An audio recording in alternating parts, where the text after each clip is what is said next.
Hi friends, today I am going to talk about Atrocities Act. I have taken 5 questions in brief and I will be guiding you regarding those 5 questions. The first question, against whom the offense under SC and ST Act, that is Atrocities Act, can be registered. Suppose, consider I am a person belonging to SC and SC category.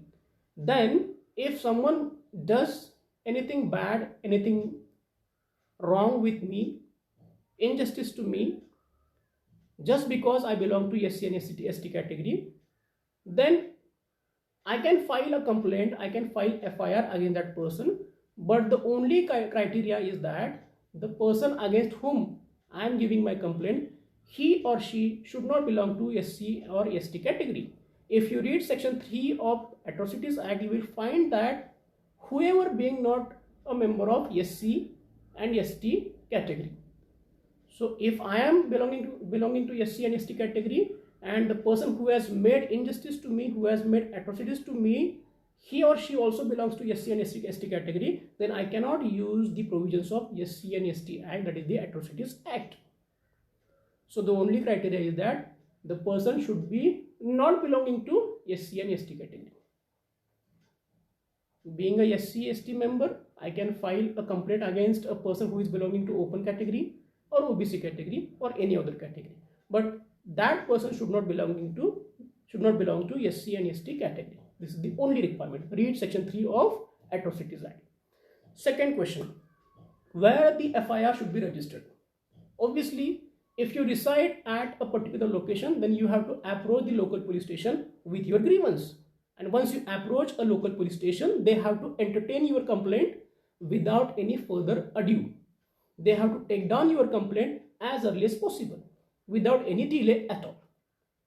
But if suppose you approach some other police station which is not a police station around your own locality, or you approach a police station which is beyond your own geographical jurisdiction, then will the complaint be taken? Yes. If you approach any of the police station throughout India, they have to take down your complaint, no matter whether it is having any jurisdiction, territorial, geographical jurisdiction or not, they have to take down your complaint. The police officers cannot say you that we don't have any geographical jurisdiction to entertain your complaint, so go to the proper police station. We are not the police station authorized to take your complaints.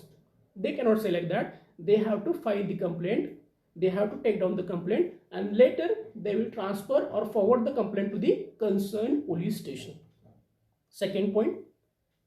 Third point, read paragraph 16, section 18 as well as section 18A. Paragraph 16 of Supreme Court judgment, section 18 of Atrocities Act, section 18A of Atrocities Act.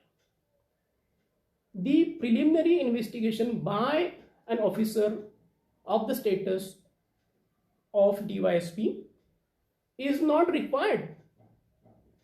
So the DYSP cannot say, I will first of all investigate this matter preliminary and then I will decide whether to file the FIR or not. He cannot say like that. There is no provision.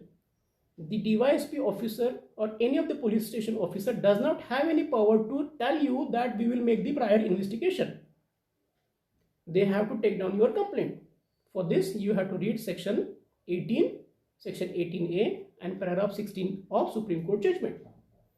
Fourth question, whether the permission of senior SP or senior SSP is required to arrest a person with regards to the provisions of this act. No, there is no prior permission required of senior SP to make arrest under this act.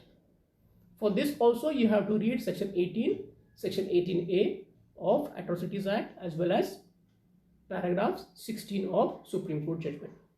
And the last question, whether the provisions of CRPC 438 are applicable in case of atrocities or in case of offences which have been registered under Atrocities Act.